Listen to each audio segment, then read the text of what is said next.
ঠাকুর কি বললেন? অন্যে বাঁচাই নিজে থাকে, ধর্ম বলে জানিস তাকে। তাহলে বেলুন যেটা পেলাম অন্যের বেলুন, সেইটা আমি তাকে দিয়ে দিলাম, অন্যকে বাঁচালাম, তার ফলটা কি হলো? আমার বেলুনটাও আমি পেলাম। দিতে যে জানে না, পাওয়া তার ঘটে না। আমরা সবাই চাই পেতে, কিন্তু আমরা দেওয়ার বেলায় একদম না। ঠাকুর তাই বললেন, নেবার বেলায় বেজাই রসালো, দেবার বেলায় শুকনো কাঠ। দুষ্টুমিতে কম নও তুমি, বিছিয়ে বেড়াও কথার ঠাট। আমরা সব সময় বুঝতে পারি না যে কোন আচরণটা করব, কি করলে পাওয়া যায়। আমরা সবাই ছুটছি, ইঁদুর দৌড়ের মতো ছুটছি সবাই। বিজয় মিছিল বেরিয়েছে, পচাদা নাচছে। জিজ্ঞেস করলাম পচাদাকে, হ্যাঁ গো পচাদা তুমি নাচছো কেন? বললো কদা জিতেছে তাই আনন্দে নাচছি। বললো কদা জিতেছে তো কি হয়েছে? বললো খদা হেরে গেছে। বললো খদা হেরে গেছে তো তোমার কি, তুমি নাচছো কেন? বলো আমি অভ্যাসে নাচি। তাহলে আমরা সবাই অভ্যাসে নেচে যাচ্ছি, কিন্তু কেন নাচছি? আমার জীবনের উদ্দেশ্যটা কি? বিশ্বকাপ ফুটবল হয়, আপনারা দেখেছেন, একটা মাত্র বল, 11 জন মিলে সেই বলটাকে নিয়ে মাতামাতি করছে, ছুটে বেড়াচ্ছে, আর 1000 টাকা দিয়ে টিকিট কেটে আমরা সেই ফুটবল খেলা দেখতে যাচ্ছি। ভাবুন তো, যদি ওই ফুটবল খেলার মাঠটার মধ্যে গোলপোস্ট গুলো না থাকতো তাহলে কি হতো? আমরা কেউ পয়সা খরচা করে দেখতে যেতাম? ওই পচাদার মতো জীবনটা লক্ষ্যহীন হয়ে যেত, আমরা কিন্তু আমাদের কোনো দাম থাকতো না। পচাদাকে নিয়ে যেমন আমরা মস্করা করছি, পচাদা জানে না কেন আনন্দ করছে। কদা জিতেছে তাতে তার কি, আর খদা হেরেছে তাতে তার কি? আমরা মজা করছি পচাদাকে নিয়ে।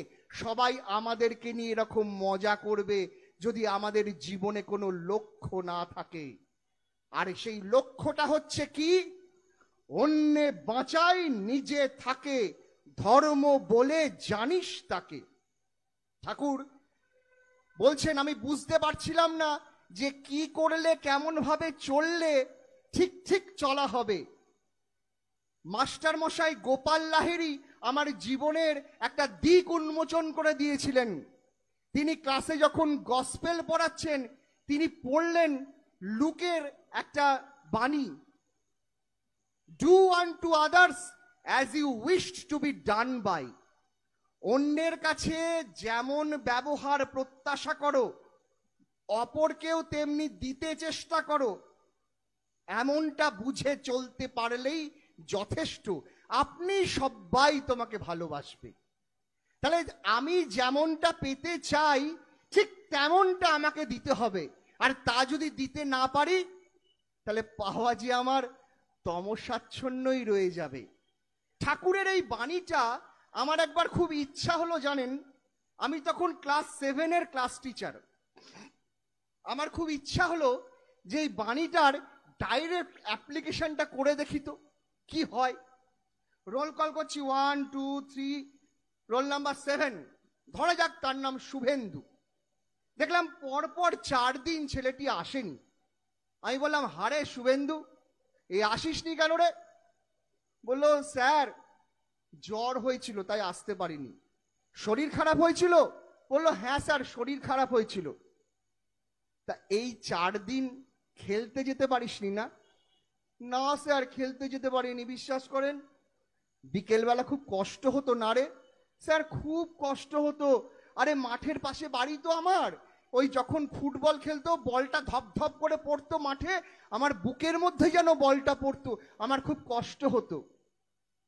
একটু নেড়ে দেখলাম, বললাম, হারে শুভেন্দু, এই 4টে দিন তোর কেউ খোঁজ করতে আসেনি, তুই যে খেলতে যাসনি? না স্যার বিশ্বাস করুন, সে ফেটে বললো সঙ্গে সঙ্গে, বিশ্বাস করুন স্যার, ওই পচা ওই পটলা ওদের বাড়ি সব আমার বাড়ির কাছাকাছি, জানেন স্যার আমি 4 দিন মাঠে যাইনি, কেউ আমার খোঁজ করতে আসেনি। বিকেলবেলা ওরা মাঠে খেলতো, কি আনন্দ করতো। তুই মাঠে যাসনি, তোর কেউ খোঁজ করতে এলো না, তোর কেমন বন্ধু রে? আমি যত তাতাই ও তত তেতে ওঠে। স্যার কিরকম বন্ধু ভাবেন স্যার? ওদের সঙ্গে আর কথাই বলবো না, টিফিনও খাবো না ওদের সঙ্গে, আলাদা করে খাবো স্যার। আমি 4 দিন মাঠে যাইনি, কেউ আমার খোঁজ করতে এলো না। তুই কতদিন ধরে ফুটবল খেলছিস রে শুভেন্দু? বললো স্যার ওই ছোট্ট থেকে ফুটবল খেলছিস। তা কত বছর হবে? তা স্যার অনেক দিন হয়ে গেল, 7-8 বছর তো হবেই। হ্যাঁ স্যার তা তো হবেই। এই 7-8 বছর ধরে তুই রোজ মাঠে যাস? হ্যাঁ জ্বর হলে তো যাই না, মাঠে রোজ সবাই আসে। না স্যার তা কি আসতে পারে?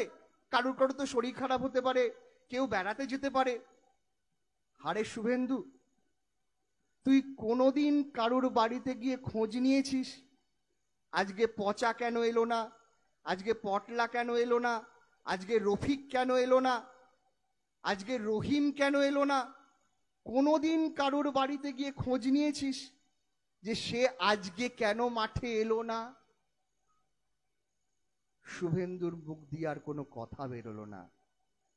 আমরা সবাই কি কম বেশি শুভেন্দু নয়?